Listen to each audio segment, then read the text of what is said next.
Mel, oh, whoops, my bad. He died like a dog. Like, Estarossa! Like, my dude, like, this is straight savage. Like, that man, he's so crusty, he's so savage. It's like, my god. Like, that scene, what he did to Sar and Tar was just, that was evil. That was legit evil. Like, my god, man. Like, that's a little bit much, even for you. I mean, even after how crusty you have been, what you just said to them about Mel was heinous. It really was.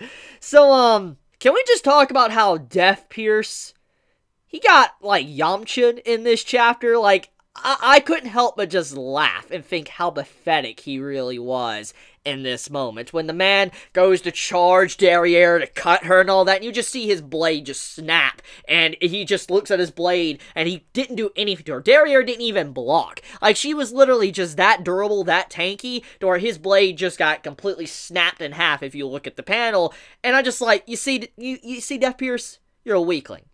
You need to let the big boys and the big girls fight, okay? You just need to get out of here. You're complete and utter trash. And I'm just like, makes sense. I mean, the man was being horrible in the last chapter, just thinking he's better and all of that, and Lord Rudisil is giving him this divine blessing to where he can take down a bunch of demons, be completely fine, and then, you know, saying that Elizabeth isn't really good at all, and then he just gets completely smacked in the last chapter. Now, in this chapter, he gets a, you know, wake-up call showing that he is incredibly weak, and I just couldn't help but chuckle in that moment.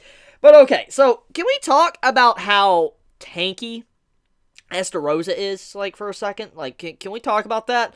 So, it was very obvious that Estarossa was going to live, okay? We knew for a fact that he wasn't going to die to Mon. It's common sense. As I said, just from a narrative perspective, if Estarossa would have died last chapter, it would have honestly not been good for the story, because Estarossa is a very unique wild card right now for this entire arc, because right now he's on nobody's side. He's on his own side, he wants to do something, and as we know, he's very twisted, and the darkness consumes him. Just, he has this very interesting personality, and I like that. It makes him for a very unique individual, and you don't know what he's going to do next. He can shake everything up, and that's why I like him. So, from a story perspective, we all knew he wasn't going to die.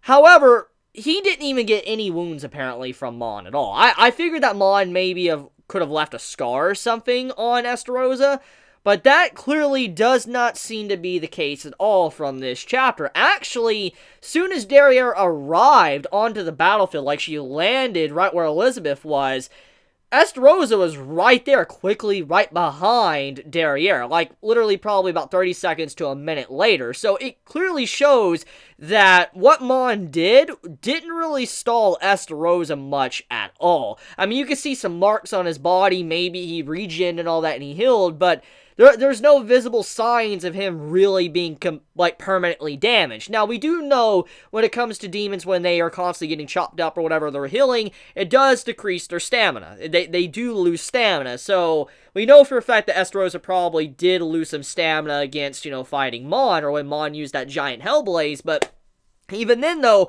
Estarossa getting back up after that is just pretty freaking ridiculous, especially when you realize the beatdown he received from Escanor a while back, which leads into the next part to talk about. So, it is revealed by Sar and Tara in this chapter that, apparently one Archangel, they are the equivalent of 2 commandments. So, an Archangel is superior to a regular commandment. So, that would mean that Estarossa shouldn't have won against Mel. Because, from what we have already seen established, Estarossa isn't as strong as Escanor. At the very least, close to his peak.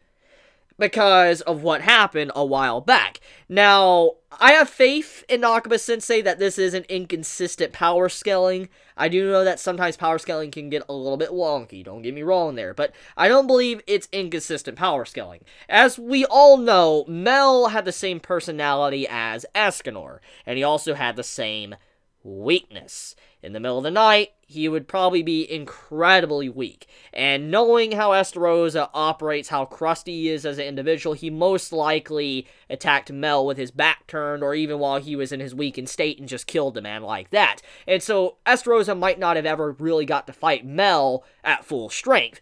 So that would make sense why he was able to kill him. Especially after what was established in this chapter from Sarnatar saying that they are superior to a regular commandment. And since Estarossa at the time probably only had one commandment in him, obviously he shouldn't have been able to take down Mel, which obviously is very strong. Like, he's incredibly strong from what was established, just from Escanor alone. So there you go. But, even still, even though he probably isn't as strong as, like, Escanor or Mel, he's incredibly tanky. What he did in this chapter was, surprising. I mean, he actually took a direct hit from Elizabeth. Now, I know many are going to be saying that, Chibi, it's just Elizabeth. Why are you thinking that she's going to be able to hurt someone like Estarossa? Let me, back up and reestablish something, in case any of you forgot. Remember, Elizabeth, she was fighting side by side with Meliodas when he was fighting the Demon King and the Supreme Goddess. Okay, you remember that? Like, when they were fighting? They were fighting side by side in what was probably the equivalent of days fighting them. And we saw how they got completely wrecked, but even then, they were putting up a fight against these two godlike beings. So, it definitely shows that Elizabeth is definitely not weak. Even also what she did in the last chapter. She healed a bunch of people while also talking to all the demons to make them lose the will to fight. So Elizabeth, her power is definitely savage. It's really, really savage. And if we're going by the theme of Meliodas and how he was like in line for the next, Demon King, then most likely Elizabeth was in line for the next Supreme Goddess. So her level being really high up. She probably is incredibly powerful. Way more powerful than a normal Archangel. Probably even stronger than Mel, since it was even said in the last chapter that Mel even praised Elizabeth. So, that's saying a lot, because of how prideful Mel is, and how Escanor is as well. But, backing up, though, even still, Elizabeth hit Estarossa, and he got back up. Not really even being damaged at all, which makes me wonder what is going on. We know for a fact he has a couple of commandments in his possession, but even then, we know it takes a while for the commandments to absorb inside. So it's not like instant thing. He's not going to get like an instant power boost. So why is he seeming so tanky right now? Why is he able to face tank what Elizabeth just did? Why is he able to face tank what Mon did to him? Why is he able to face tank two Archangels at once? There's so many questions I have right now. It's just something's going on with the man, and I'm curious on how that's going to be explained. But regardless of all of that, though, the chapter is pretty freaking good. Oh, hell yeah. It's a really good chapter. I mean, number one, the artwork of this chapter was pretty nice. I like the different facial expressions from Estarossa in this chapter. I mean, especially the face when he's coming in and all that, and he notices Elizabeth, and he's like, oh, I found the true treasure and all that. I just like, yo, like, what? Like, the man's facial expressions recently have been really good, and I especially love the cover of this chapter. Oh my god, that cover of this chapter is quality. Like, Nakaba, you really went in for that cover of this chapter. Just the Estarossa cover with him looking straight up. Love it. Probably going to be thumbnail just because of how that looks. But, yeah, I do say that this chapter, overall, it mainly sets up the fight between Estarossa versus Sarnatar.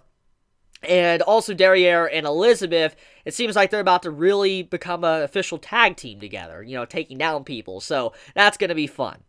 But that's about it. I mean, chapter overall simple, but enjoyable. And I do wonder if, there's any possible way or reason to why Estarossa seems tankier than he is right now. Like, why does he seem just like a monster?